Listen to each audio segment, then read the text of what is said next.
On March 4th in Las Vegas, the top drivers in the game are going all in to win the Pennzoil 400 Monster Energy NASCAR Cup Series race presented by Jiffy Lube, where the checkered flag is the ultimate jackpot. Make the switch to Pennzoil Synthetics to get complete protection for top engine performance. This is the Best of Golic and Wingo podcast.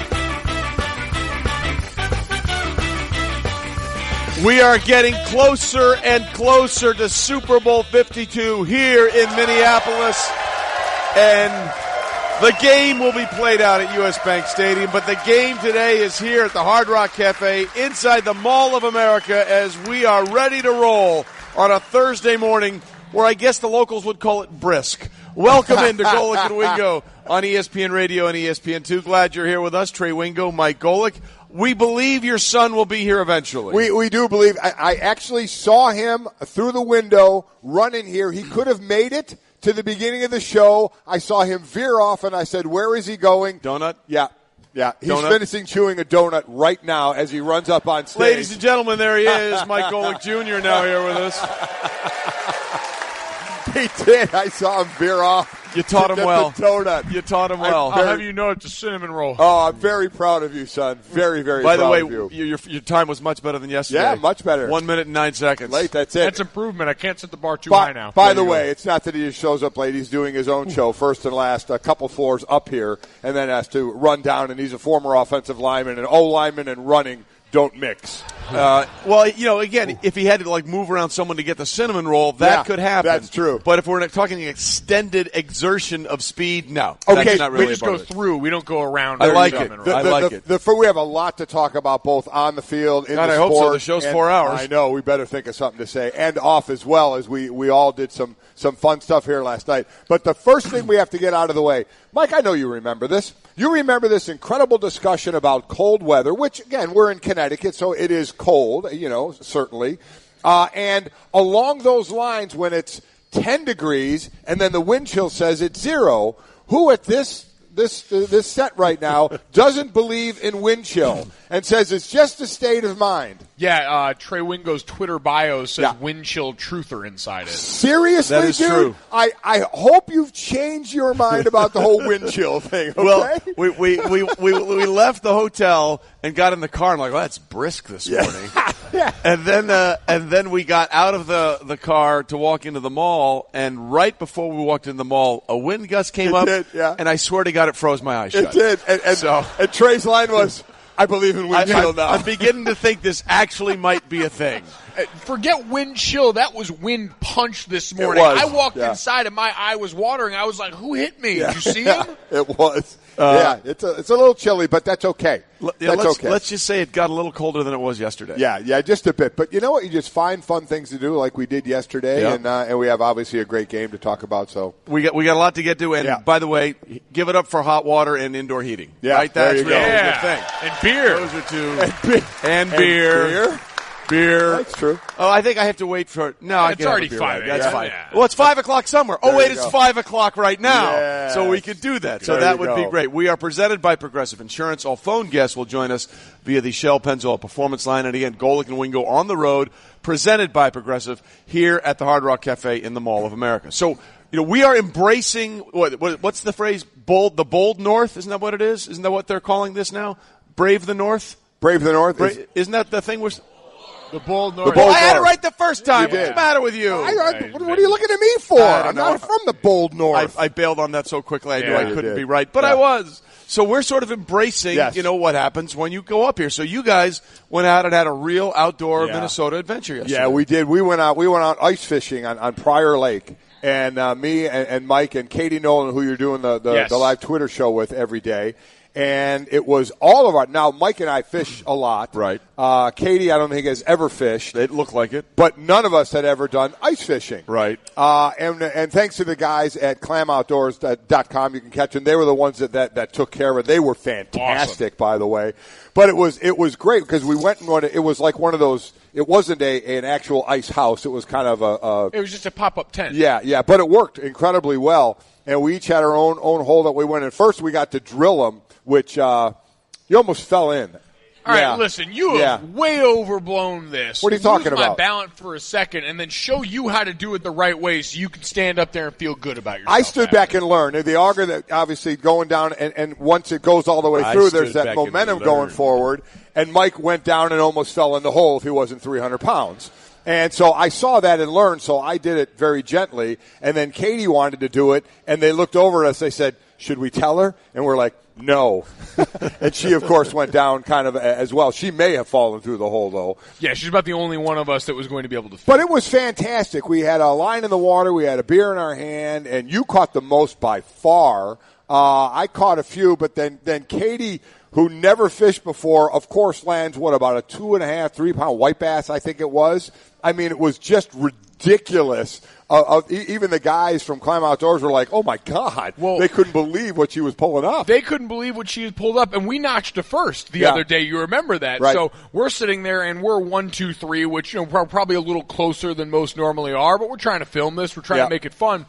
And so all of a sudden I reel in my 13th or 14th fish. Whatever. I started losing count. Yeah. And all of a sudden I've got the fish up here and I'm getting ready to take it off the line. And thankfully I was kind of basking in the glow of my own greatness because all of a sudden it just drops back to the ground. And I thought, oh, man, we got a fighter on our hands. Right. Like he really wants back in that ice hole. And Katie, meanwhile, is reeling in a monster. Like we think she has really got something. And all of a sudden the fish is jumping closer back towards the hole. Finally realized someone spots it. We both hooked the same fish. Both the lures were in that one fish had both lures in his mouth. Trying to tear him limb from limb. So she was pulling him back to the depths. And they said, and everyone who worked, all the guys from Clam Outdoors said they had never seen two people hook the same fish and pull it up through like that. So we notched the first while we were here. We did. Notched the first. She got the lunker of the group. We had a ball. It was a lot of fun. And as we said, it was chilly out, but you embrace it, man. You go do it, and there's a ton of ice houses out there. Everybody's snowmobiling.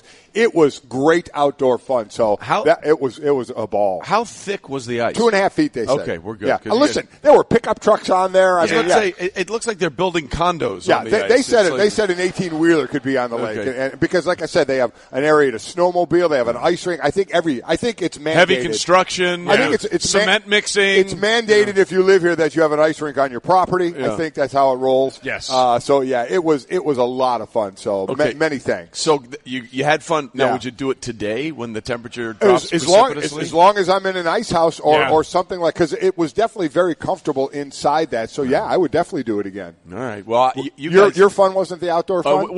I partake in the outdoor fun, but we had some other stuff we had to do. We were actually here in the Mall of America, which, by the way, I learned is not a mall yesterday.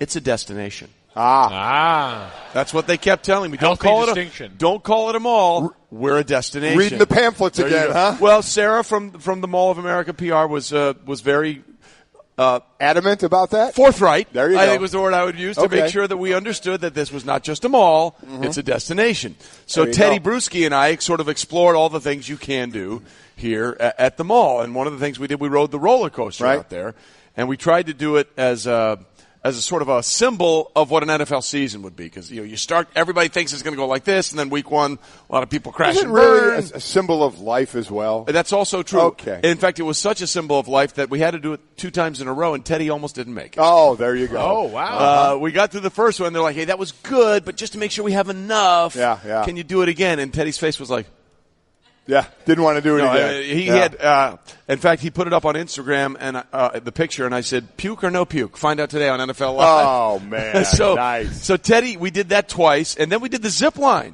which was kind of cool. Now, we had both zip line before, but never in a mall. Right. Which was kind of cool. I'd never seen that happen. And you still didn't zip line in a mall. You zip lined in a destination. Because he could work here, ladies and gentlemen. Sarah would be so proud of you because that's what you just said. So we also did that. There's also people that are actually ziplining outdoors. Yeah. Now, I'm sure that was pretty good yesterday. Today will be interesting. I mean, when we woke up, it was actually -1. Yeah, it was. And that wind chill thing, which I'm now embracing. Yes, you are. When you're going over a river. Yeah.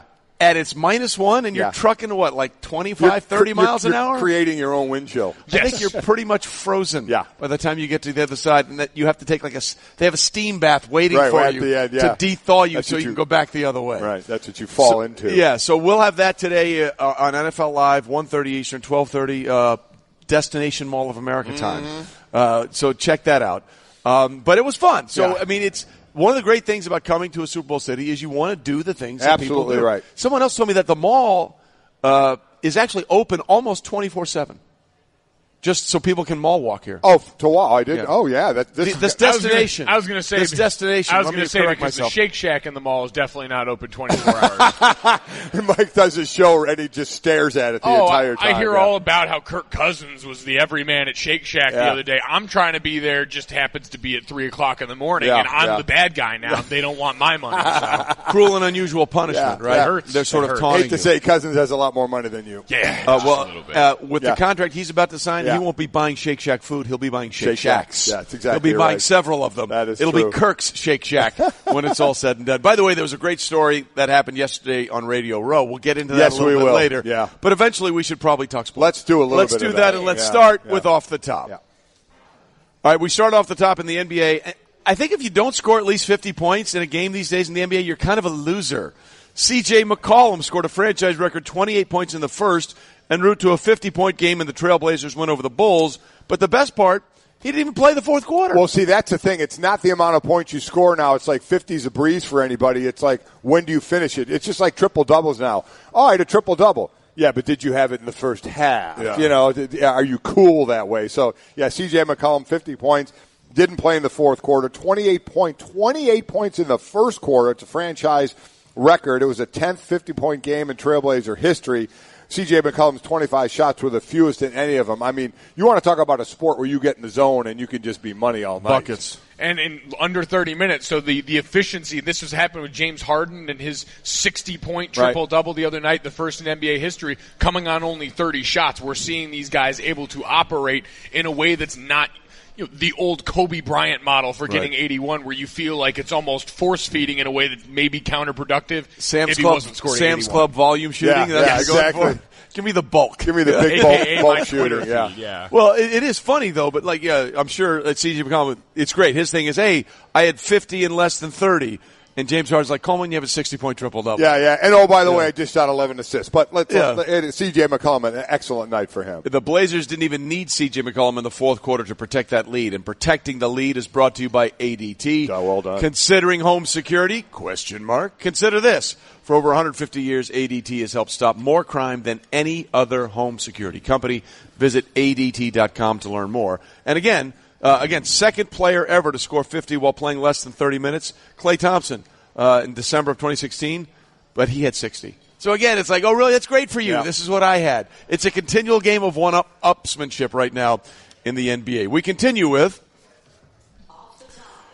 and the Cavs. The Cavs won a game. How about it? They've won 3 of their last 4. It's crazy. They beat the Heat 91-89 in their first game without Kevin Love. It is all Kevin Love's fault, apparently. It is. It is Wow, all Kevin Love's fault. We're finding out so many things Print about the shirts. Kevin Love. It's amazing, but the Cavs allowed only 89 points, the second fewest they've allowed in a game this season. Now, Miami was missing some possible winning shots here. And to give, I guess, at this point, you're looking for any positive for Cleveland. It wasn't one of the low-ranking teams in the East. It's the team that's just right behind them, sitting in the 4 slot with the Cavs in the 3 slot, but we'll see. I mean, it's the first game after, everybody's going, oh no, woe is us. What's going to happen with Kevin Love out? As I said, it's going to give the other guys a chance to get more minutes, get that rotation going down a little bit, even though Love will jump back into it, which I'm not all that worried about. But, good start to the Kevin Loveless Cavaliers at this point. Well, and a merciful end to what it felt like an eternity in the month of January. So they finished 6-8 in month of January. That's traditionally been a thorn in the side of LeBron James-led teams. Right. And hoping for greener pastures in February, kick-started by this, is right. They're still going to have to answer a lot of questions about this team going forward. What does Kevin Love have to do to get people to love him? Man, I don't know. He's got the perfect name, but I don't know. I mean, it's like, we made, after the meeting where we questioned you, Kevin, and then we made sure, okay, it's not Kevin. And then he breaks his hand the first game they go out, and he's like, guys, can't you just lose one for me? Yeah. Not win one for me? Yeah, Can you lose one for me so it's not all about me? Make me look a little better? Man, yeah, not so much. Unbelievable. Again, the month could not end fast enough for the Cavs, as you said, and LeBron James. It has been woeful in January. We continue with Blake Griffin. expected to make his Pistons debut tonight at 7 Eastern as Detroit hosts the Grizzlies. Memphis might not be the opponent, though, Griffin wants to see. Yeah. He hasn't done as well against them. 18 career points a game, 46 field goal percent shooting against Memphis, both the second lowest against any opponent. Now, what he'll look to do, the players that made their debut, the highest, Jerry Stackhouse, Adrian Dantley, each had 33, so we'll see what he can do tonight. He's the second 5-time All-Star the Pistons have ever acquired. And the other was Bob McAdoo back in 1979. So listen, he's talented. He said we got more story about him and how he found out he got to Detroit, which again in this day and age I guess shouldn't surprise us. No. But the Blake Griffin era starts in Detroit tonight, and it begins that debate anew about how personal and how cold and calculated should these departures be when it comes to transactional decisions about a team. But also a guy that was one of your homegrown stars in Los Angeles, a guy that you took with that top overall pick that you had watched grow through 7-8 years now of his career before you sent him off. Is there any sort of professional courtesy that you owe him in that moment in time? Professional courtesy. That's an interesting choice of words because, Mike Sr., to what you alluded to, Blake had his introductory press conference yesterday, and this is what he said when they asked him, or he was just being very forthcoming, about how he found out, wait, I'm not a Clipper anymore? I just wish I had known or had the opportunity to talk to somebody beforehand. Finding out through Twitter or through other people is a tough way to find out when you've been with a franchise for so long. But at the end of the day, basketball is a business, and I want to play where a team wants me, and that's why I'm excited about being here. He found out on Twitter he was traded. I mean, should we be shocked? No. Well, Kendall Fuller, the cornerback now for Kansas City, was tweeting about the trade and the sign of Alex Smith. He goes, man, unbelievable, blah, blah, blah. I'm not the one being traded. And then he found out he was the one being traded. Was the one I mean, I don't even know how that's – even in this day and age where everything gets out, we have so many great information people and stuff get out, that the principal people involved aren't told. I don't understand that one bit, yet it happens time and time again. Well, and it's just changing mediums now because you heard stories before where guys would find out on the elliptical watching the bottom line on ESPN and all of a sudden seeing their name flash. So stupid ESPN. It's an even more immediate version of what they've got there. We're just really ruining I think the biggest question of all, and this seems to be the big thing in the NBA, when Blake Griffin finally has his first game back, tribute video. Does he get a tribute video? Oh, yeah. Hey, you get a tribute video. It doesn't matter how long. Now, Blake has been there a long time. Well, I hope the Clippers don't decide to retire Paul Pierce's jersey there because then we could really run into some trouble. Yeah, it would. Well, there's some disrespect going there, and obviously Paul and people are trying to work that out still. But it seems like this is the trend now in the NBA because remember when Jason Kidd was fired? He found out because Giannis Antetokounmpo called him and said, hey, man, you're getting fired. Yeah. So what would be worse? We should put that up on the Twitter poll. What would be worse, finding out that you're being traded or fired via Twitter, or having one of your players say, hey, guess what, I know you're fired, and telling you before management says, hey, oh, by the way, we're going to fire you? I mean, either one sounds kind of crappy. Yeah, neither one is good. You got a different option for me? Yes, a sealed envelope from a registered mail that you open up and says, you're hey, you're fired. Yeah, exactly. But, I mean, what would be worse? Literally, what would be worse? Finding out on Twitter, wait, what? Yeah. Or someone calling you and said, hey, your bosses are going to fire you, but they wanted to tell me first. Yeah, they told me, and you need me to help you out at all? Yes. Can I throw you a bone? Yeah. Do you need any bus money? Yeah. You want me to call you a cab? How does this work? Tough call. I'll give you my cell number. But again, we shouldn't be shocked in this day and age. And again, the funny thing is we're asking about what would be worse, one of these things on Twitter, by asking them people to talk about it on Twitter. Yeah. So it comes full circle. So we'll see what happens with Blake Griffin tonight. And again, like he said, I wish I'd found out another way. Meanwhile, in women's hoops, number 1 Connecticut faces number 7 South Carolina this evening at 7 Eastern on ESPN. For the Gamecocks to deal the Huskies their first loss, they'll have to do something, Mike, they have never, ever, ever, ever done. South Carolina 0-14 against AP number 1 teams, 0-5 all time against Connecticut, including 0-4 under Dawn Staley here. So no shocker, Connecticut is 20-0.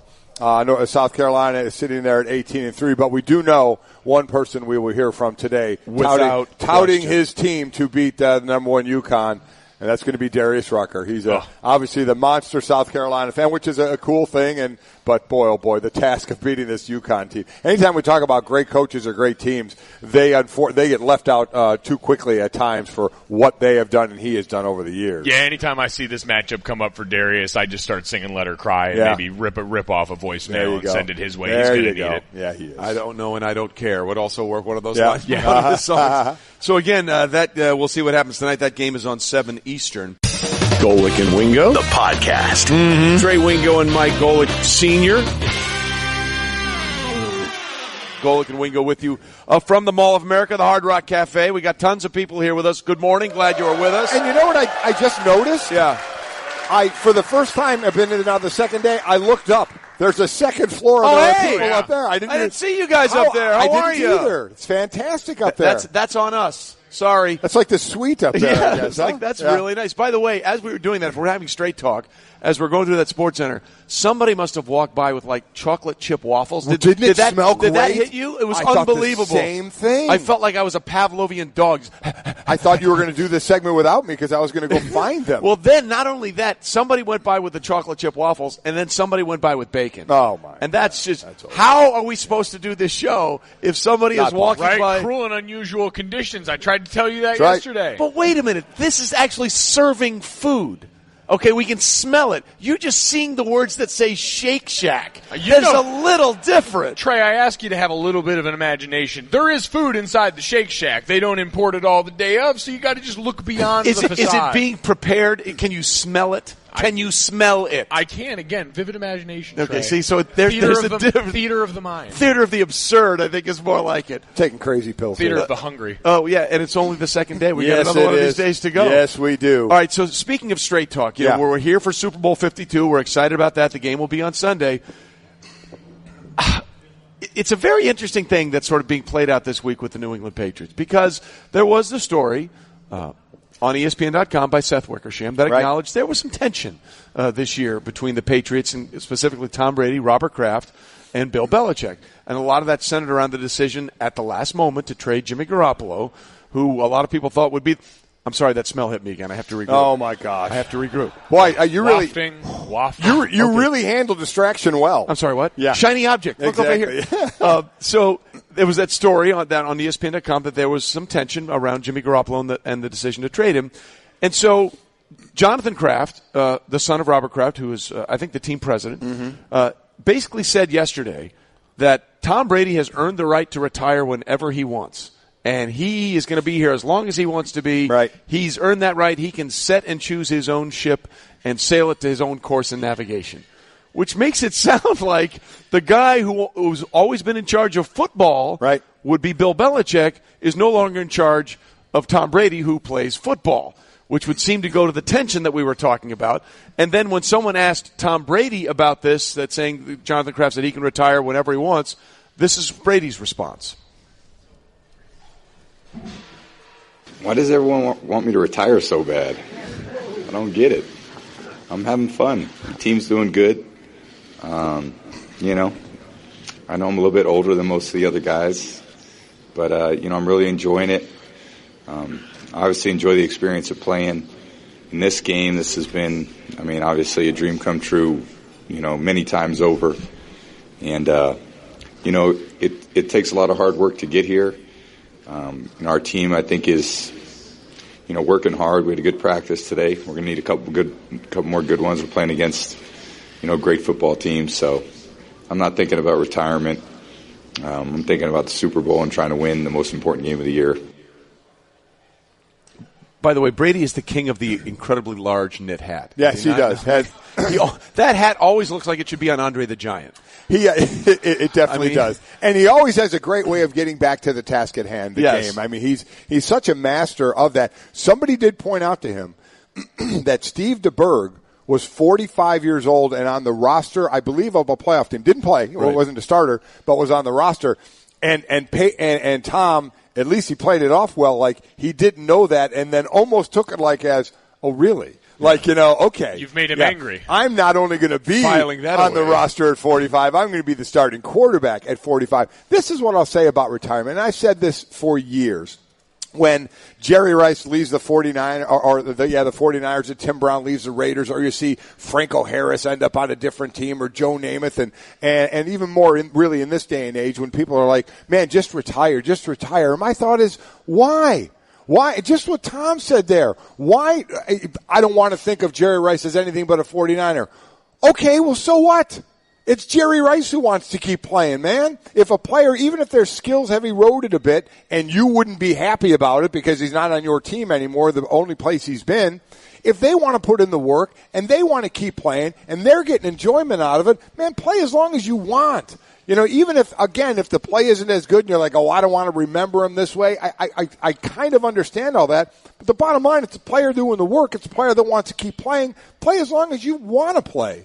Well, we know that's not exactly the unanimous decision in his household. We've heard from Giselle that she has been lobbying Jay Feely, of all people, to try and see if she could coax him into retirement before that. But do you really think a kicker was going to ask him to get him to retire? I mean, let's just be – I mean, I get it. They went to Michigan, but I love Jay, but really? I don't understand why Giselle had to ask anyone other than Giselle to try and convince Tom to retire. Right. That's the strongest force in Tom's life. There you go. To this point fine with guys going to keep playing. That's why apparently it isn't. That's why she needed Jay Feely's help. Apparently, which is terrifying. But listen, looking down this road, that's why I always thought Tom Brady would finish with a different uniform on other than the Patriot uniform, because his desire to play usually superseded what was the normal Patriot protocol, which is get out from under someone who may be on the decline before you have to hit there. What we found out through all of this is that Tom Brady is the exception to the Patriot way. Well, see, that's the real point, I think, of all of this, is that I'm with you. Tom Brady should play as long as he wants to play,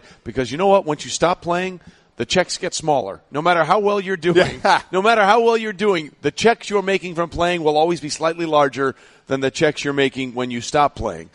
But this all goes back to that Seth Wickersham article for me, because then Robert Kraft admitted to there being tensions this year. So to sum up what we have here, we have the article that came out and said there were tensions and there were some disagreements over how this thing went down with the Jimmy Garoppolo trade. Then, of course, they made the statement, we stand united as one. Then they get here, and the Krafts have basically said, the guy that's basically rewritten the record book on what defines being a successful head coach in the NFL, Bill Belichick, who's run all the football operations to a T, by the way. This one we're not going to go there. We're going to decide that he can retire Tom Brady whenever he wants. And while on some sense you understand that because of how well Brady has played, suddenly if you're Bill Belichick, you're like, wait, what? Yeah, I'm not running the complete show. Have I not done a good job for you guys? I mean, it's the 8th time I've been here. It's 17 seasons removed from our first Super Bowl in 2001 to this Super Bowl now in 2018. We are on this historic dynastic run that the NFL has never seen and will likely never see again. And now you're going to tell me that I can't do the things that have made this be a continuing success? I mean, it seems to me like, let's go back to that article. Check, right down the list. Yeah, it's, and to your point, I know you had said that about thinking Brady would end up in another uniform. I didn't. I thought he would be the exception to that rule there because he's a quarterback and one of the greatest of all time, or the greatest, wherever you want to put him there. But I didn't think it would be magnified in this way of ownership coming out and saying, Tom decides when Tom doesn't want to play anymore. That's a stamp right there. I thought it would be just really through Bill Belichick at, hey, I know he's 40, but man, he's still playing at an MVP level. I'm still going to go with him. So I always thought he would end his career as a New England Patriot. We'll see how that plays out because I do think he can still play a couple of more years. But boy, getting that stamp by ownership really kind of sets that in stone. And to Trey's point, it's got to make Belichick go, okay, that's a little different. Well, what does it do to the future of this franchise? You're essentially saying that continuity going forward of maybe being able to stabilize with a quarterback like Jimmy Garoppolo is less important to you than giving a Kobe Bryant-style severance package for years of services rendered that could, like it did with the Lakers, cripple your franchise going forward. Because now, when Tom Brady drops off, who do you have but a coach that feels like he was slighted and may not want to be around for the rebuild that follows because he doesn't have his guy, and you're left high and dry saying, well, we had some good times. Let's hope maybe they pop up again. That's the thing if you're Bill. He is Lawyer Malloy, Ty Law, Richard Seymour. Yeah. He always got rid of a guy, Vince Wilfork, a couple of years ago, who played 2 years with the Texans. He clearly could have played 2 more years, but he didn't want that contract with an aging player that he knew eventually was going to run out. Now, I understand it's Brady, and I understand like if he goes and wins the Super Bowl and they traded him in the offseason or cut him in the offseason, it would be unmitigated hell in the northeast portion of the country. But Bill is always thinking about the long term, the next step. And that, apparently in this situation, according to the Kraft's own words, is not going to be his call anymore. Yeah. And Robert Kraft on the NFL Network before the AFC Championship game said there's a lot of strong-minded people, but when you have something good going, everybody's got to get their egos checked and try to hold it together. Oh, boy. Again, Seth Wickersham, check, and circle big check. Yeah. He nailed it in that article. Golic and Wingo, the podcast. What a day, what a show, what a time. I tell you what, a great sports night last night. No doubt about it. 1, 2, 3, 4. Hey everyone, Mike Golic here. Support for the Golic Wingo podcast comes from our friends at Rocket Mortgage by Quicken Loans. Chances are you're confident when it comes to your work, your hobbies, your life. Rocket Mortgage gives you that same level of confidence when it comes to buying a home or refinancing your existing home loan. Rocket Mortgage is simple, allowing you to fully understand all the details and be confident you're getting the right mortgage for you. To get started, go to rocketmortgage.com/Mikes. Equal housing lender, licensed in all 50 states, NMLS, consumeraccess.org number 3030. A guy that both of us used to work with. Yes, back in the day right. when the show was not NFL Live, but NFL Tonight. Hall of Famer Anthony Munoz is here with us, ladies and gentlemen. Let's just go down the list. I mean, it's ridiculous. 11-time Pro Bowler, 9-time first-team All-Pro, NFL Man of the Year in 1991, Hall of Famer, and again, owner of the greatest pinky in the history of yes, it football. Is. For our television audience, can we hold it up there? What is wrong with the pink? There is that pinky. For those of you that haven't seen it or listening on ESPN Radio, his left pinky goes halfway up like a normal pinky and then takes a hard left turn. It's unreal. And at again, 45 degrees. You've given this reason. We've had you on so many times. Why don't you get it fixed? Well, first of all, it doesn't hurt.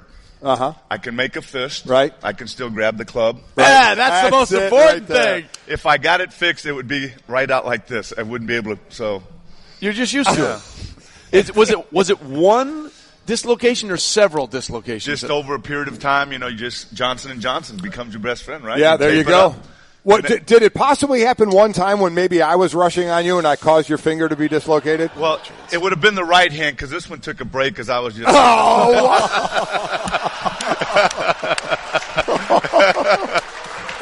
Let me just say.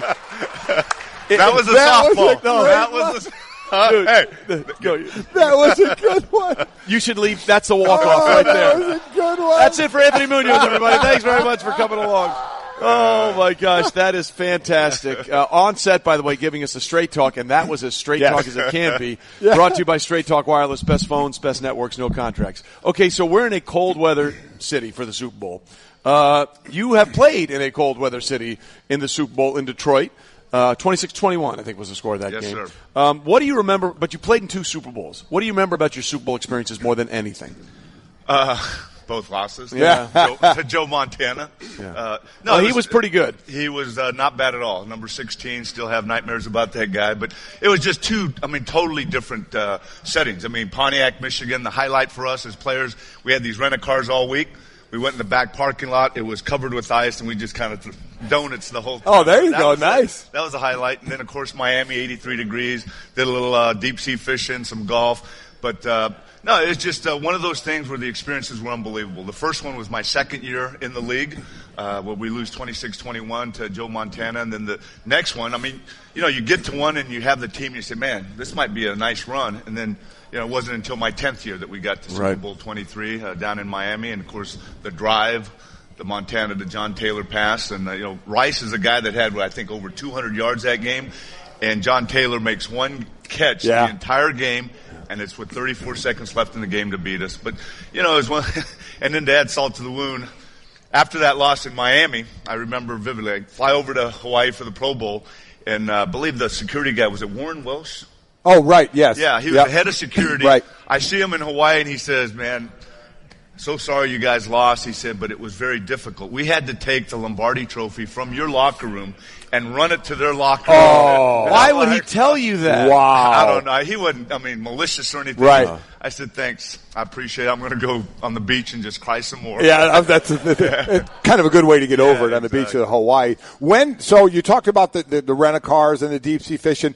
When during the week, we know yesterday was Wednesday, kind of the start of that, when did you put it away? When did it become just football, getting ready for the game? Well, the week before you go to the site, that's when you have the installation and you're hitting it pretty good, even though the media is there in your city. But it's basically Wednesday, like a regular week. So Monday we got to, I believe, Sunday, Monday you had that day, Tuesday regular day off, so we played a little golf, and then Wednesday morning it's back. You've already installed, but it's that day where it's going to be a full day, and you're getting ready for Sunday, and so you're just locked in, and your family's there, and they just kind of, you kind of move them aside, and then it's like time to go. It's time to go. We got a game, and not that the days prior to that Wednesday you're not thinking that, but that's when you really, really focus in. Anthony Munoz here with us, one of the best ever play. And, I keep thinking about a couple of things about that Super Bowl that you guys had. Everybody feels like there's one player on both sides of the ball that you can't afford to lose. And for you guys in that game, that was your nose tackle, Tim Krumrie, who just got his leg bent backwards. And you had Sam Weiss, who was mic'd up for that game, and he saw Krumrie went down, and you could see just the blood run out of his head. He's like, Timmy, get up, Timmy, because he knew that was the guy you needed to sort of make sure everything was sort of the way you could crush the pocket with Tim in the middle. And it's just that when he went down, that was a problem. That was huge. And even though David Grant, as a rookie, came in and played did very a nice well, job, it's not the same as having a Tim Krumrie in your lineup. The guy is amazing. Not only his physical ability, but the emotional leadership and just, if guys are not getting it done, he'll grab them. And but the amazing thing about Tim, a lot of people don't know, that leg just snapped. He was in the gurney at the stadium. He would not let them take him to the hospital until halftime. And as you remember, it was early in the first quarter when he got hurt, and that's just his mindset. But you're right, and a lot of people focus on that, and that was the biggest loss. But another bombshell that hit us was the night before. I was just about to say, you were just talking about it. It's supposed to be a regular week. You're prepped and locked and loaded. And the one story, it's really one of the last times this has happened, is that Stanley Wilson, your running back, went sort of AWOL and went missing, and you never want to hear that as you're going to the stadium. Wait, what just happened? Right. And that's exactly what happened with Stanley. Well, it was the night before the game, and we had dinner, and usually right after dinner we have the meeting.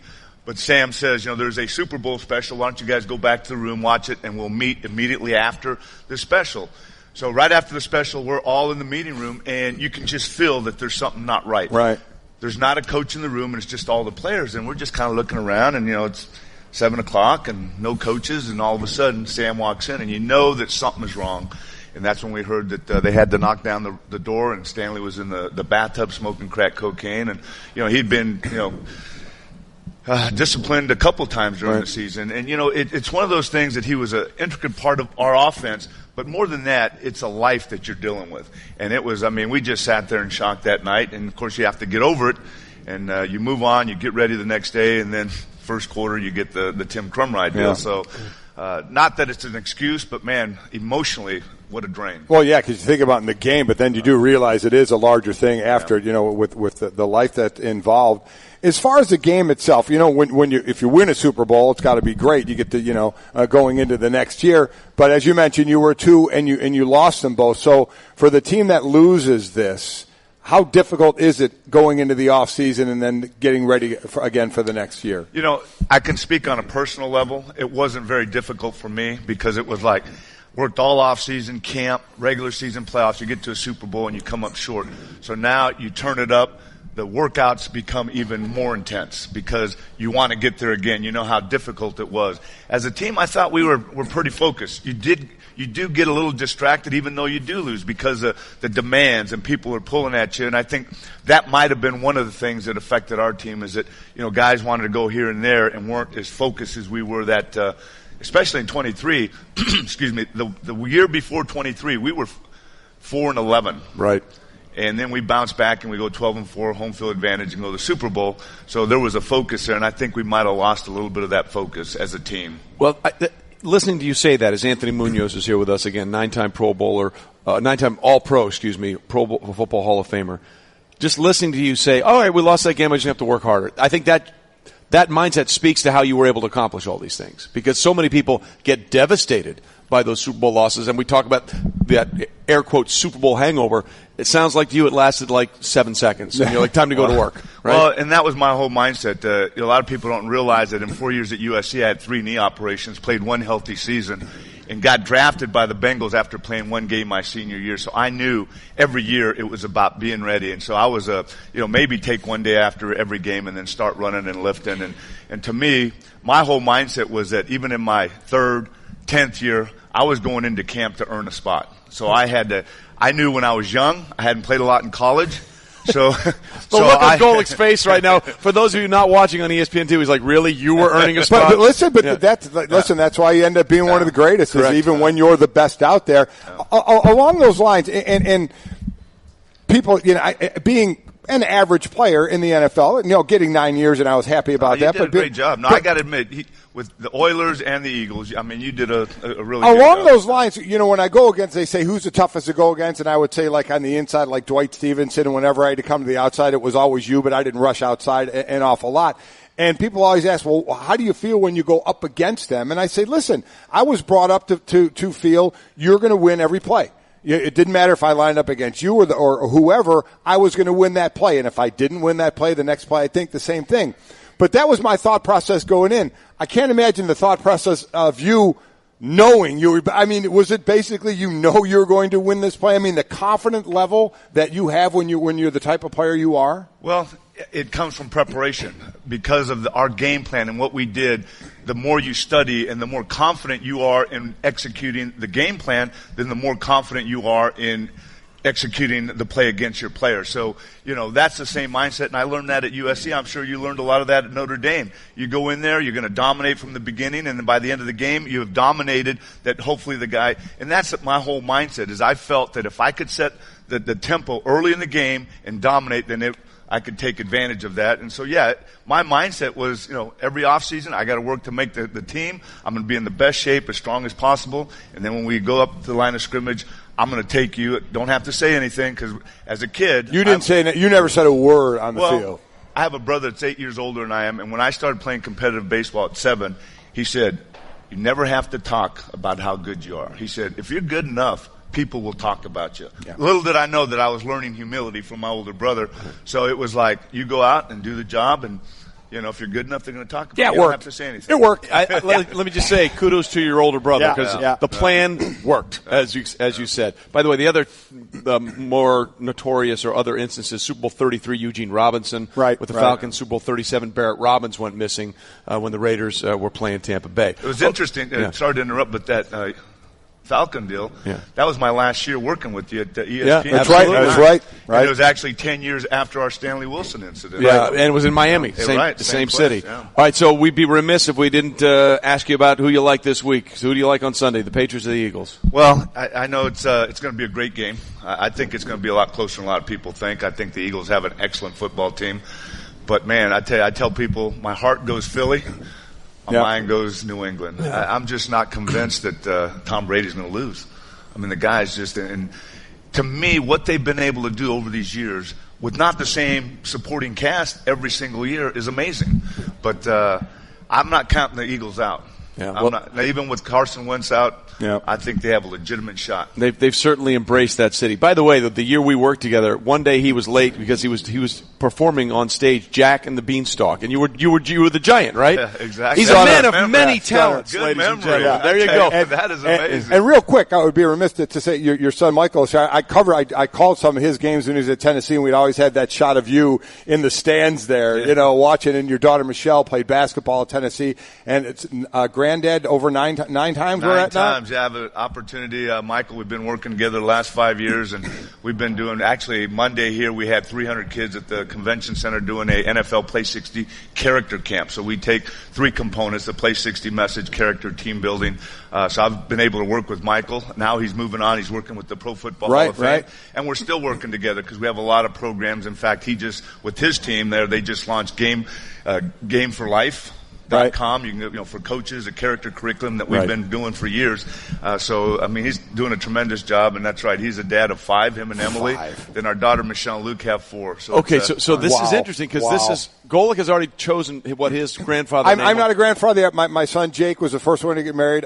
Jake married Jenny Facillo, and no kids yet. Yeah. But I'm going to be called Pappy. That's what I want to be called. What is your grandfather name? My wife had called me Poppy for years, and that's my name, Poppy. Poppy? So I like Pappy. All right, okay. I always tell him Pappy sounds like he should be wearing overalls with no shirt, a corncob pipe, and a big straw hat. Okay. Let's go get Pappy on the porch, right? We got Pappy and Poppy. There you go. And Slappy. Here with you. Anthony Munoz here with us, ladies and gentlemen. One of the best ever played. Brother, good to see you again. Continued success. Poppy, Pappy, and Slappy. That sounds like a morning radio show somewhere in Des Moines. Golic and Wingo, the podcast. It was all sort of one big giant Jell-O mold. It's very interesting where that went. Ladies and gentlemen, one of the 3 men up for the Walter Payton Man of the Year, Panthers tight end Greg Olsen joins us now. You and I actually share something in common, which is very unusual. Not athletic ability. Exactly right. Or looks, or fame, fortune, and success. Other than that, what is it? We all did the one-chip challenge. Oh, that's right. Yes. I watched you guys do it. We all did the one-chip challenge. Trey handled it so well that there were those that didn't believe he actually ate the chip. I was stunned. I was wiping tears off my face with bread. It was a mess. It was horrible. How did you handle that so well? I do spicy foods okay. Like the donut I had earlier, that's bothering me. You could have 5 more.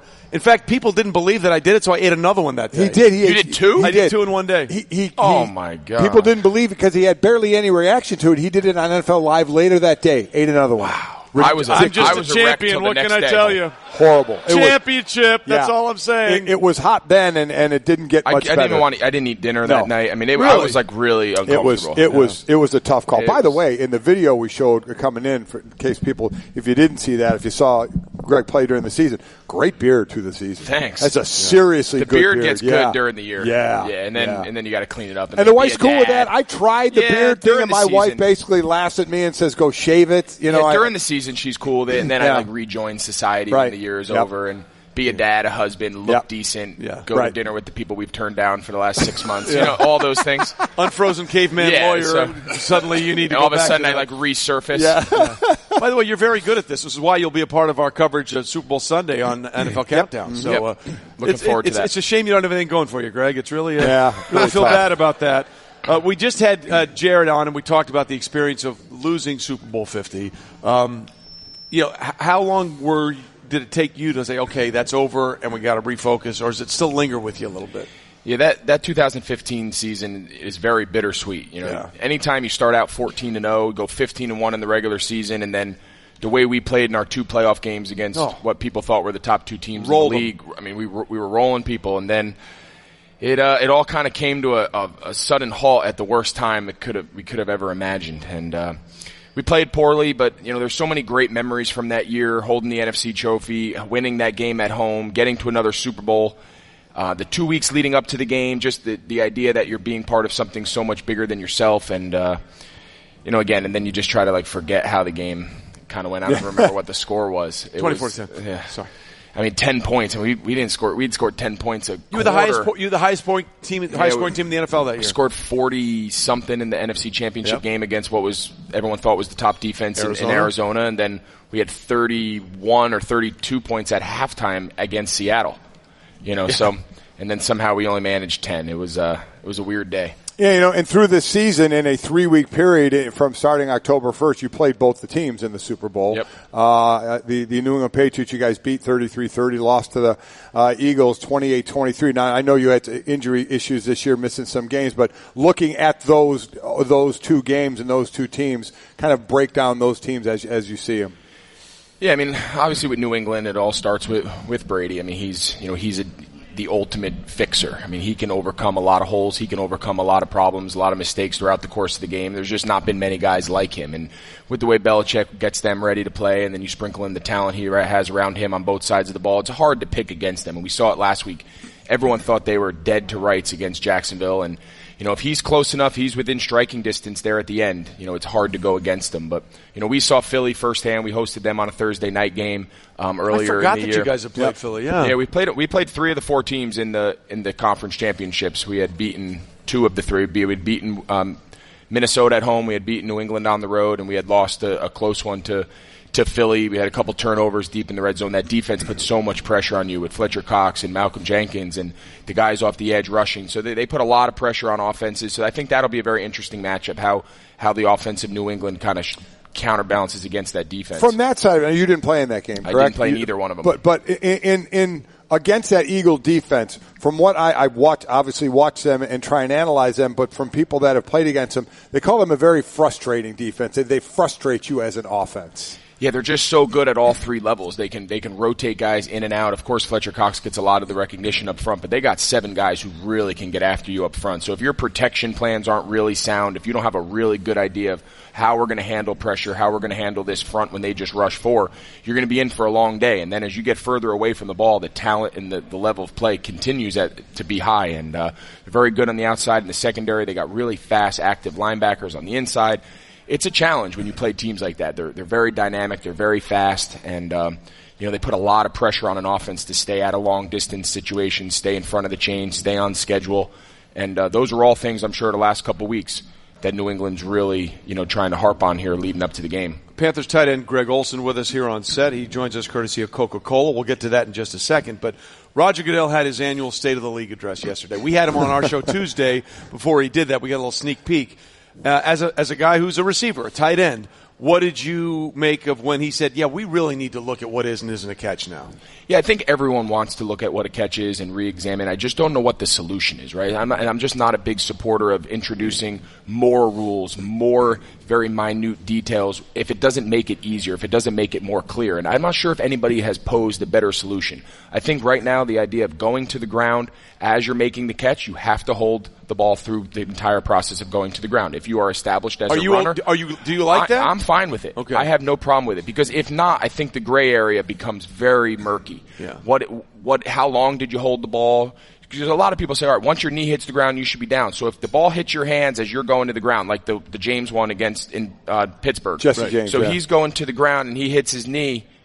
If you freeze frame that in slow motion, is that automatically a catch now? And then the ball comes out. How long does he have to hold it? Is there a time? It comes very, very subjective. Yeah, see, to me, that's the issue. I want it to be consistent because the ground can't cause a fumble, yet somehow if you have possession, the ground can cause an incompletion. That doesn't seem to make sense to me. And the goal line thing drives me nuts because you have a running back, dives over the top of the pile, just crosses the plane with the football, ball knocks out, touchdown.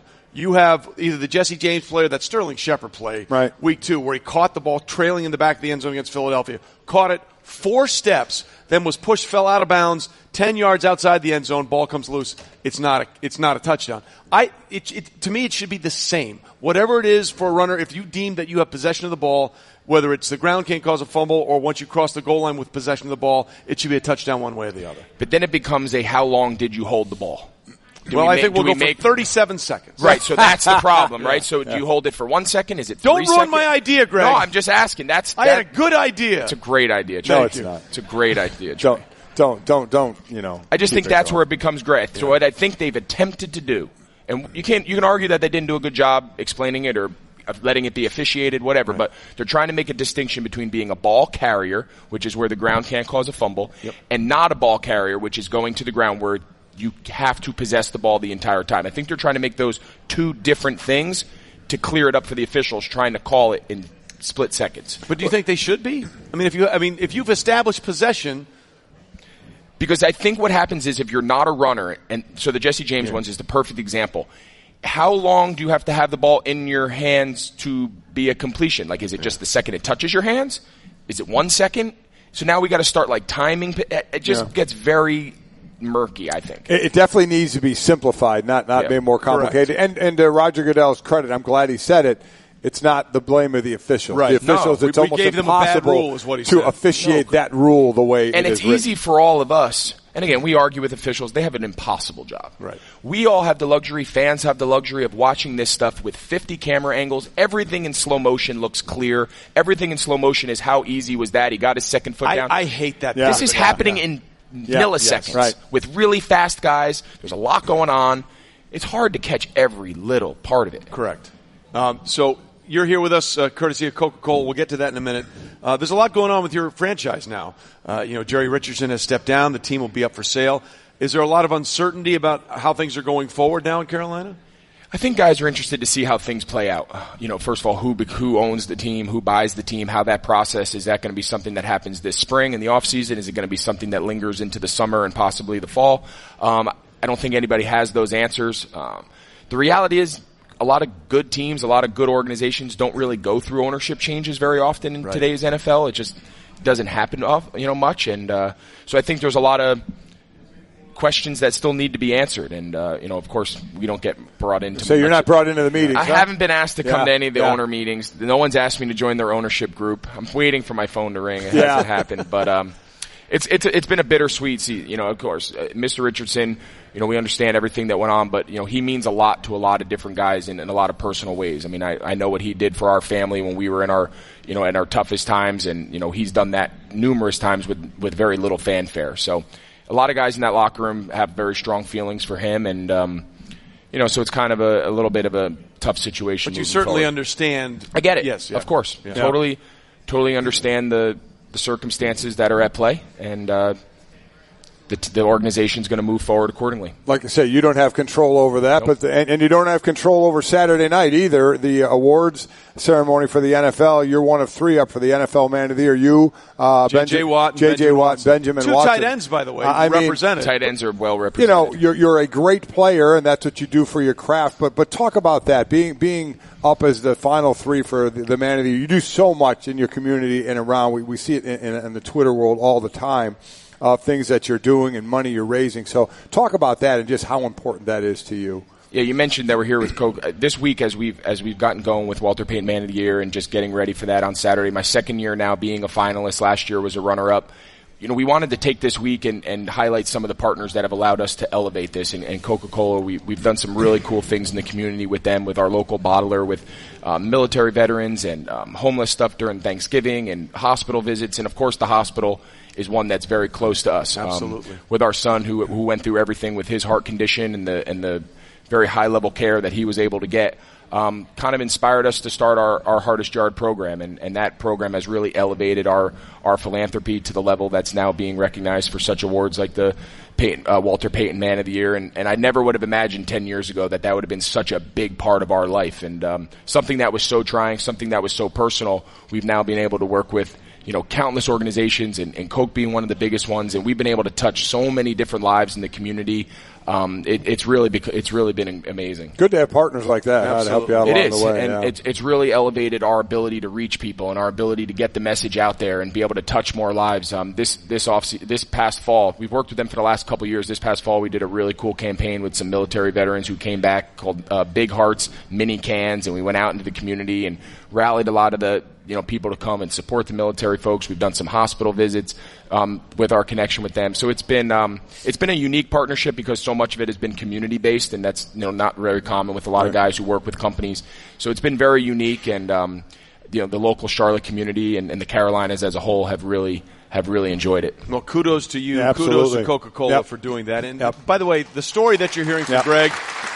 Look, he's one of three up for the Walter Payton Man of the Year, but the stories of players being involved in the community is so much more common than people think. We always tend to focus on this guy did this wrong or this bad or this incorrectly. So many players are investing in their community, and it's great to see you representing both, as you said, the Carolinas, not just Charlotte, not North Carolina, and we wish you all the best in the Man of the Year, Walter Payton Man of the Year Award Saturday. Thanks so much, guys. Always enjoy coming on. Thanks.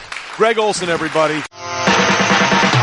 Golic and Wingo, the podcast. Let's not expect too much. There's only one person out there that's expecting way too much out of this guy too early. We know who that is. It's his father.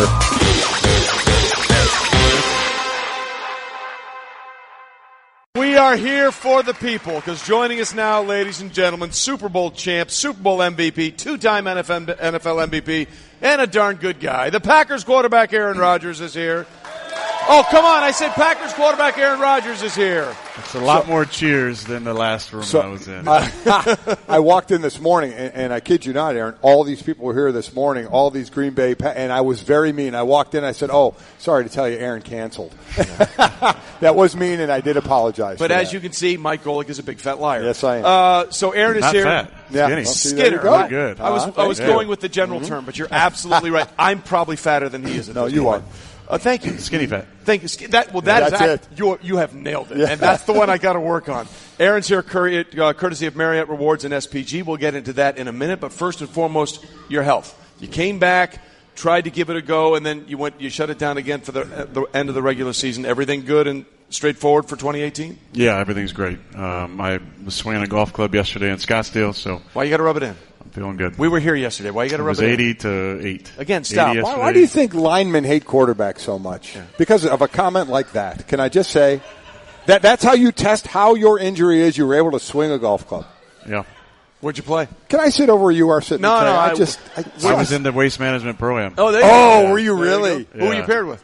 I was Jordan Spieth for 9 and Ryan Moore for 9. Well, those are two terrible players. So Can I ask a question? What's the hole where everybody? 16. Do they do it at the pro-am as There's well? like 40,000 people there. Really? That is awesome. I hit it on How the did you green. do? You did. Okay. And then I left it a foot short, and they booed me. Yeah. Listen, that's how they are. That is the most, how do I say this, lubricated hole on the PGA Tour. And I was lucky. I got them early. I got them at like before noon. I was about to say, you get there at 4 o'clock, it might be really I love bad. watching that hole because I think that's the way golf should be played, quite honestly. You know, everybody a little crazy like that. Listen, the greatest one ever was Nick Faldo was playing in 97, I think it was, or 90. He was way on the other side of the course, and this huge roar went up. And he turned to his playing partners. It had to be an ace on 16, had to be Tiger. Yeah, that's exactly what it was. That thing carried all the way across the course. Okay, you are here with us. I know you'd rather be here playing, but there was a big quarterback trade a couple of days ago. Alex Smith goes from Kansas City to Washington. As a quarterback, what did you think about that, knowing how well Kirk Cousins has played the last few years for Washington, and Alex Smith is coming off his best season ever? Well, I'm really happy for Alex. Alex was picked in my draft in 2005. Right. I've followed his career closely as a friend and a peer for a long time. I think he's been one of the most underrated players for a lot of his career. Absolutely. And he's done a phenomenal job. He had a great season this year. I don't think he gets enough credit for his athleticism. He makes a ton of plays with his feet. He's extremely smart. He's probably got this too much of the game manager title. Yeah. Which what does that even mean? Now, if you take care of the football like he did, and he led the NFL, I believe, in passer rating, he's still just a game manager. Well, they win games, and he's a phenomenal guy. He's one of the good guys in the league. I mean, I don't know if you guys absolutely. Get to know him. Alex very well. He's a fantastic guy, and coming off a great season, Washington's got to be proud. A lot of things that you can't often measure unless you're in those locker rooms is that leadership. And I know that he's a great leader in the locker room, so they're getting that. It's amazing because he had to see writing on the wall in San Francisco and now the same writing on the wall in Kansas City. And not specifically about Pat Mahomes because I respect the hell out of Andy Reid, and I know they moved up for him, but it still puzzles me that Alex Smith moves on and you're going with a guy who you like. And even if I still said he's going to make rookie mistakes next year, even though he's not a rookie, didn't play much. Talk about even though you're in a system and don't play a lot for a year, how much does that help maybe knock off the fact that you're going to be the full starter the next year? Should we expect less rookie mistakes because at least he was in the league for the year? Well, no, I think really it takes a couple years for these young quarterbacks. The first year is really a coming out party. And the second year is the most important year. So I'm not counting this first year for Pat.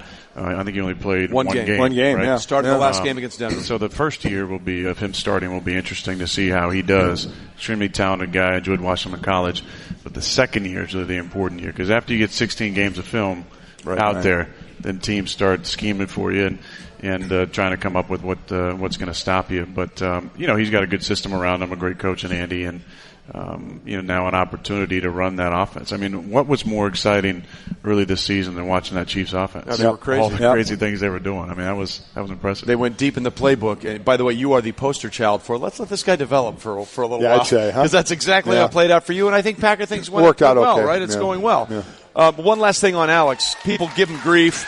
He's only 2-5 in the playoffs. Well, he has 14 touchdown passes and just 2 interceptions in the playoffs. So if they aren't winning, it's probably not because of Alex Smith. Okay, Aaron Rodgers is here, quarterback of the Green Bay Packers. Obviously, the season sort of went off the rails for the Pack with your broken collarbone. As you come back, you're healthy and ready to go. How close do we think this Packer team is to being that Packer team of 2010 that won it all, or the Packer team that 2011 and almost ran the table? How close are you guys to getting back to being at that championship level? Well, I'd say we're not too far off. I think if you look at the final four teams that were in it, 3 of the 4 have dominating defenses, and the other one's the Patriots, who are often the most well-coached team in the NFL. So you're looking at what Jacksonville did this year with their defense, what obviously Minnesota they do with their defense, and Philly was phenomenal. We got to get back to playing championship defense, and we got a new coordinator. Actually, both sides. Joe Philbin came back, a guy you know very well, and we had his last year with us was 11, and we had a pretty damn good offense that year. That's exactly right. So it's exciting having him back. Some other changes that are a little, strange maybe, but we'll see how they all play out. As far as the Super Bowl here, we had Jaron Allen on a little bit ago. Love him. And a great guy. Yeah. And last year, he got in his last game was the Super Bowl Carolina, which they lost. And he said, looking back, the one regret is he said, I was so honed in on the game, I didn't enjoy myself in the experience enough before it got to that Wednesday, Thursday, Friday part of Super Bowl. So I'm wondering what the Super Bowl obviously went different for you when you were in it. But were you able to enjoy it? Is there anything you look back on that experience and you say, could I have enjoyed it more or anything differently? No, I don't. I think it's a blur the first year. I want to go back because you're just so locked in on the game.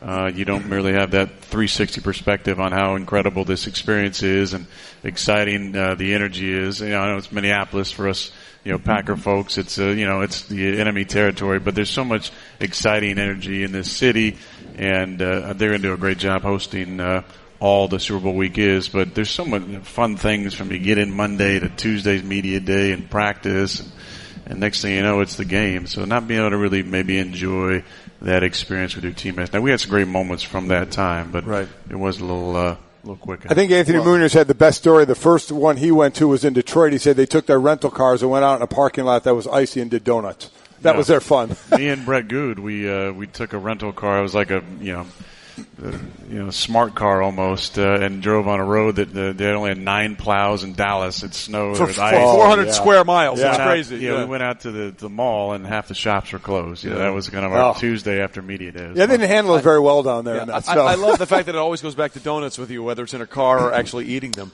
Aaron Rodgers here with us, Green Bay quarterback. You mentioned some of those changes with the coaching staff. You have a new GM in Russ Ball, but you said some of them were a little curious. Russ is not the GM. Yeah. As far as I know. No, I'm sorry. I got that right. No, I apologize. I got that wrong. But you mentioned some of those changes that you thought were a little curious. What were some of those changes you thought were a little curious? Well, my quarterback coach didn't get retained. I thought that was an interesting change, really without consulting me.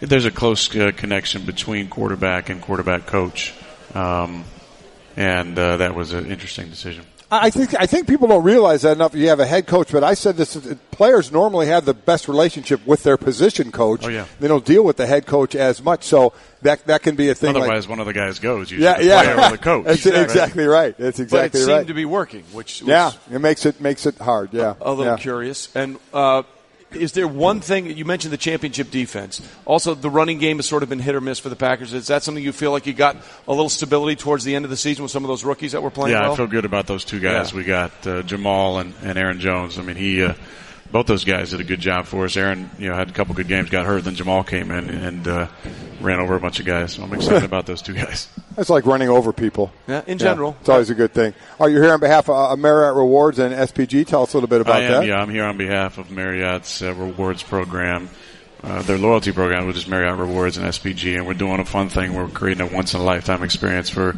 12 of their members and guests. In a partnership with the NFL, we're doing I'm hosting a VIP party tomorrow night.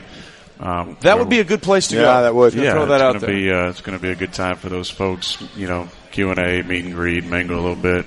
More of an intimate setting where a lot of times you get in a room and there's you can't kind of get to everybody. This will be a fun little one-on-one thing for them that they do, and And you can find out more on Marriott.com. That's very cool. That might be a memory for I would a few say people. so. Yeah. So playing all the time in Green Bay where it's cold. I did it first here. I love fishing, and I fish all the time. First time I ice fished. Did ice fishing yesterday. You ever done that? I haven't done that. Being a big fan of Grumpy Old Men, that's yes, definitely on the let me tell you, it is definitely being in the ice house. That helped a lot. Yeah. I had a pole in one hand, a beer in the other hand, and I was really happy, and we caught a lot of fish. It is really cool. Was it a PBR or was it a It was Milwaukee's a local. Best, it was a local. I like drinking the locals, and it was, I don't forget what it was called. It was a bright red can, and there ended up being a lot of cans in the hut. Nice. It worked out Mike pretty likes well. to celebrate the local culture. Well, that's exactly right. Catch a fish, don't catch a fish. I celebrated. There was just it was just a way to enjoy the time on the ice more than anything else. Exactly and by the right. way, if we caught a fish, that was great. Yeah. Okay, so we have to ask. You've been here. You know what it takes to win. What do you see in this game, Patriots Eagles? Well, I was surprised with the NFC Championship result. The lopsided game because of how good that defense was. It's credit to Nick Foles and the offense, but also to Coach Schwartz and the defense. 2 weeks for both these coaches. I think a lot of people are going to say 2 weeks for Bill Belichick and Josh McDaniels. 2 weeks for Doug Peterson and Jim Schwartz. Absolutely. So I think it's going to be competitive, and I hope Nick plays really well because it's a great story for him to be here after what he's been through in his career. It is amazing how many times we've seen that this year. Case Keenum doing the exact same thing with how he sort of revived his career. So do we have a prediction in these 30 seconds we have left? No. Okay. There you have it. Oh, there you go. So we're ending the show early. We got that done. Aaron, we're glad you're healthy. We're glad you're here. Appreciate you coming by. Appreciate you being good to see you guys. being back. You guys are two of my favorites. Thanks, and, appreciate it. Oh, you're just saying that because it's true. No, I appreciate it. I am. I definitely am. We appreciate We do that. appreciate Aaron that. Rodgers, ladies and gentlemen, nothing better. This has been the Best of Golic and Wingo podcast. Make sure to subscribe on the ESPN app, Apple Podcasts, and to listen every weekday morning at 6 Eastern on ESPN Radio, ESPN2, and the ESPN app.